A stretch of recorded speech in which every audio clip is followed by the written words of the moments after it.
The family barn at Memory Lane, which was originally located at Oyster Pond, is somewhat unusual because it is a 2-bay barn, whereas the most common type of barn in the area has 3 bays.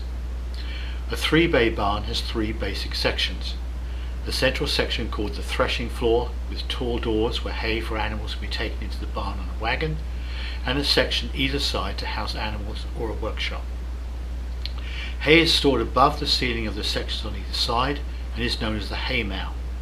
Storing the hay in this way kept it dry, it acted as an insulator in winter for animals housed below, and it provided an easy way for the hay to be forked down to feed the animals. Although the Memory Lane barn only has 2 bays, in many other ways it is typical of local barns.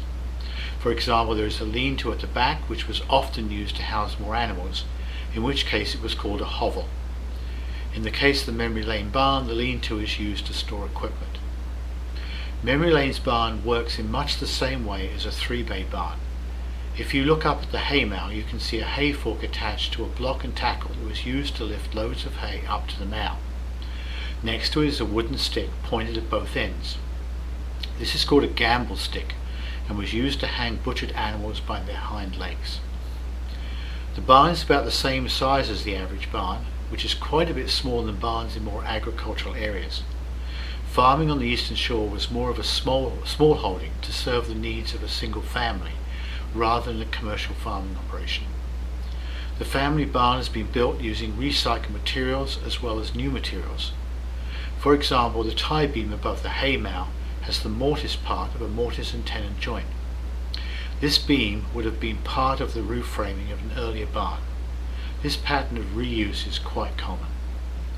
On the outside, the barn is pretty typical, with a wood shingle wall and an asphalt tile roof, although the roofing is unusual because it used a type of asphalt shingle called an arrow lock, which were less likely to be damaged by wind.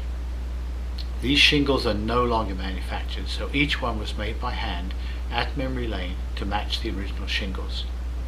In one other respect, the Memory Lane barn is very typical in that it stores lots of things that are no longer used, but were deemed too valuably thrown away, such as this cream separator and harness.